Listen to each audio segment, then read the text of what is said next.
I will speak a little bit about Israel and the situation, the global, the economy situation in Israel generally. So, for Israel, the past 2 years were challenging. They tested our resilience as a nation and, of course, our economy. During the war, we suffered casualties, dear friends, dear love, family went to reserve duty for long times. We have a lot of sleepless nights for me as father and also as a regulator. And the war also created huge challenges for the economy. Just for example, at one period of time, almost 15% of the task force called for reserve duty for a long time. Think about it. It's what this kind of things may do to the economy. But yet, the economy continued to function and even to thrive. We saw a rise in the risk premium. It reflected in the rating agencies. So it was a painful period of time, but one that I think revealed the strength and the resilience of the Israeli economy. And I want to show you one slide.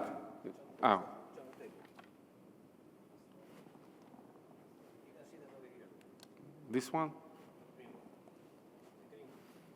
You can see it or not? Yeah. Okay, great. So, look at this slide.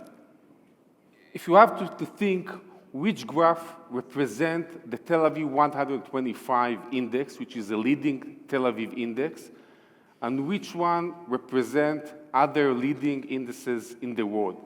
So I think that you assume that probably you will think that country at war, the performance of the capital markets will be weak, and because of that, probably the graph of the Tel Aviv 125 will be the weaker one. But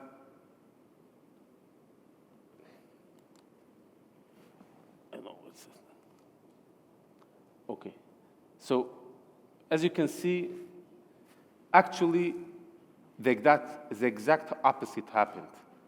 The Israeli top or leading index and other leading indices made better performance than probably most of the indices in the global world. And I think maybe these slides can tell the whole story in one slide.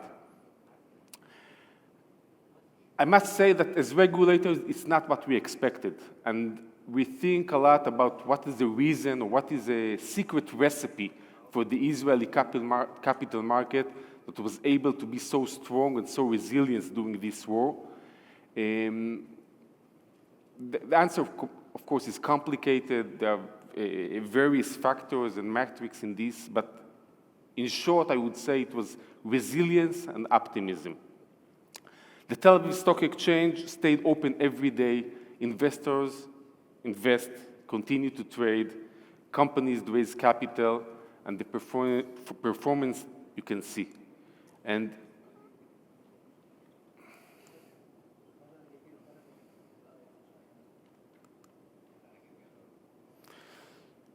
during these 2 years, just some numbers, the state of Israel raised something between $25 to $30 billion in the capital, in the TASE, in the Israeli Stock Exchange. It's 2.5 times than the average in the past 10 years.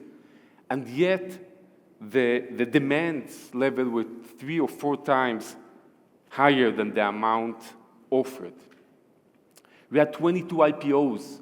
We have more than $50 billion raised in corporate bonds. And the performance of the leading indices in Israel, Tel Aviv Stock Exchange, you saw before. And all of that happened during a wartime, as I said. Now, the war has ended, and I think we're in the beginning of a new era. Hopefully, we're in the beginning of a new era, and we see a lot of optimism. We see investors are coming back. Investors show confidence in the Israeli economy. show confidence in the strength of the Israeli economy. We see it in the CDS, for example, the CDS of Israel. We did not see it yet in the rating agencies, but I believe that this is something that also will come back soon and will be reflected in the decisions of the rating agencies. And today, as we rebuild, we can look outward toward the region, toward new partners, new opportunities. You can think about we have a hope that the expansion of the Abraham Accords hopefully will come soon.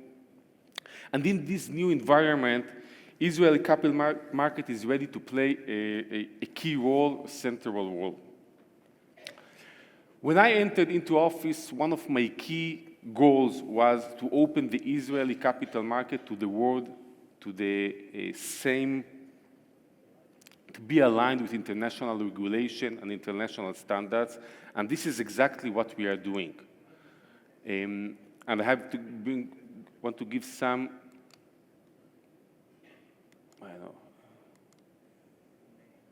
some examples for that. We are changing the trading days in the Tel Aviv Stock Exchange. The trading days as of today are Sunday till Thursday, which are the working days, and we are changing them to be Monday till Friday. It's something that works for more than 70 years, so it's a huge change, but I believe it's very important. It's very important to open the Israeli market to investors from the world, to make it align with trading hours of the global markets. We also changed the Israeli law, and now Israeli companies can report in English rather in Hebrew. More than that, the TASE developed with us an AI tool, which is doing a convenient translation to English, from Hebrew to English, of all of the reports of the public companies. It's a pilot phase as of today, but hopefully in a few months from now, we'll see almost or maybe all of the reports will be able to be translated automatically from Hebrew to English, and this is another thing that opened the Israeli market to the world. We also try to align our regulation with international standards. For example, we based our payments and fintech regulation on the European regulation. The same we did with the broker-dealer legislation, draft legislation. Also, we based it on MiFID II, on the European regulation. And I think I would say that the same rules build shared trusts. And so this is another step that we think that is very important and make the Israeli market aligned with the global markets. In the region, we also see a lot of opportunities. You can think about Israel as a gate to the Middle East, Cyprus a gate to Europe, and Greece as the anchor that connect them. And there are a lot of opportunities that I can see in the region. Just for example, we can think about developing a shared index of the Eastern Mediterranean that will tell the shared story of growth of our region. To conclude, I would say that what we learned from the war is that resilience is not only strength. Resilience is optimism, resilience is adaptability, it's trust, and it's cooperation. And we look forward, and if we will keep these values at the heart of our work, I believe that we can turn recovery into lasting growth, and I think we can do in the region a lot of opportunities together. I'll stop here.